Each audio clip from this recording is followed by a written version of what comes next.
So from last night, there had been no reported retaliatory attack by Israel. So that's essentially point number one. Remember, you would have, it's very, very hard to miss. Iran, of course, launched missile strikes on Israel, no reported casualties, etc. But that was Tuesday, post-market, Tuesday for the US, and of course, for us, it was Tuesday evening as well. Now, the Iranian president has vowed a stronger response if Israel retaliates. So, they're already awaiting a response, and it's about when. This is essentially Israeli officials. This is all sourced, and there are lots of reports doing the rounds. But this one specifically, I want to put out to the political news website called Axios. And they said, this is Israeli officials to Axios, and they're saying that we'll launch a significant retaliation within days that could target oil production facilities inside Iran. So far, this back and forth between Israel and Iran has had elements of almost coordination. We launched 2 missiles, and you got a safe face, and you will do something, but eventually it kind of goes off ramp in a diplomatic way, and it does not escalate. But over the last 24 hours, this seems a little different in that sense. So that's where we are at, awaiting what happens in this chapter. Now, a bit of stability in U.S. markets. And the VIX cooled off a little bit, 1.25, but the big jump, of course, came on Tuesday as all this happened. VIX went up about 15-odd%. U.S. equities were flat. I mean, the Nasdaq was nothing, unchanged. But the big, again, change happened on, the cut that the 1.5% cut that we saw on Nasdaq on Tuesday.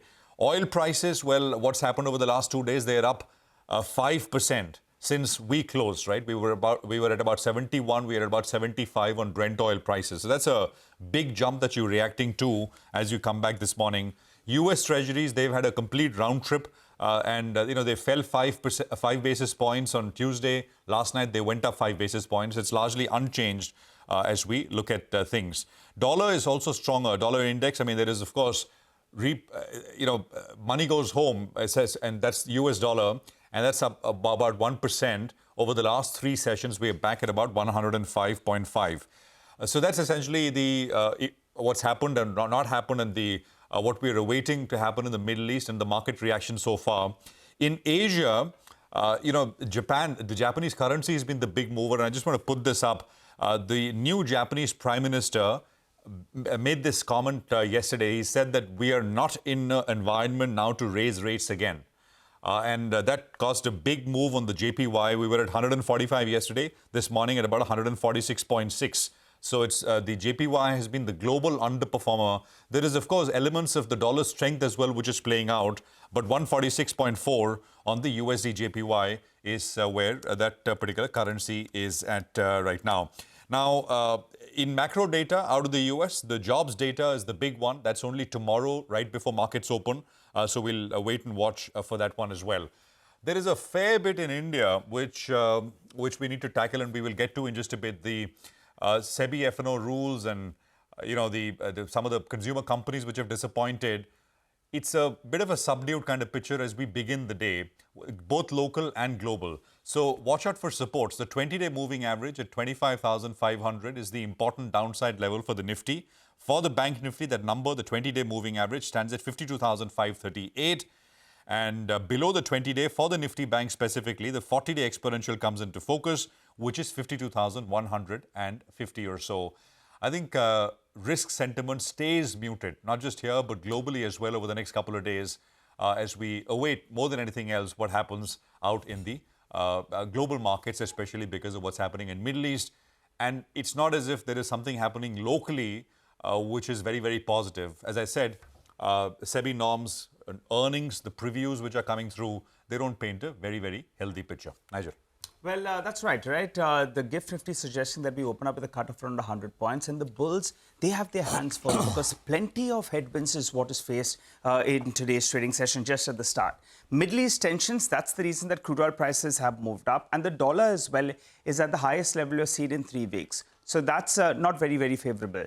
SEBI, they have attempted to curb speculative trading. And those measures will come into play in the next couple of months or so. And the third factor is just in 2 sessions, the FIs have sold closer on $2 billion or thereabouts. In Tuesday's trading session, it was 5,000 crores. The previous session was closer on 10,000 crores odd. So those are the headwinds up in front of us. What about positioning? The FIs, they continue to remain net long, though the long positioning has come down a little bit in the last few sessions, closer on 40,000 contracts lower. The clients, they continue to remain net short, but they have cut their positions. You have seen this 300-400 point fall in the Nifty from the recent peak. Well, and they've been covering their shorts as well, which normally indicates that they're not too confident that the markets are going to drift a little bit lower. So today's dip, we'll have to see whether or not that gets bought into. Options data, you have the Nifty expiry that plays out today, and between the 25,800 call, 25,900 call, between them, more than 60 lakh shares getting added out there. So the bears are getting confident that we won't get past this 26,000 odd mark, which explains why the PCR is now closer around 0.83 odd. A few sessions ago, it was at around 1.2.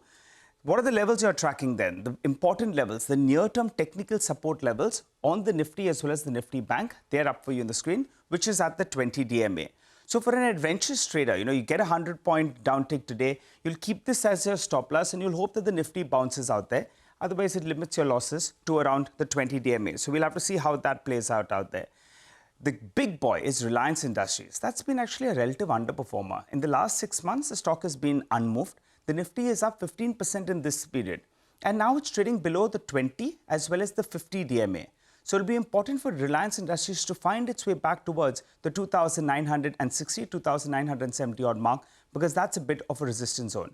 The other one we're looking at is a stock that's come out of the F&O ban. So we'll have to keep an eye out because the technical factor sometimes does play out. But Rampur Chini is a stock we're tracking.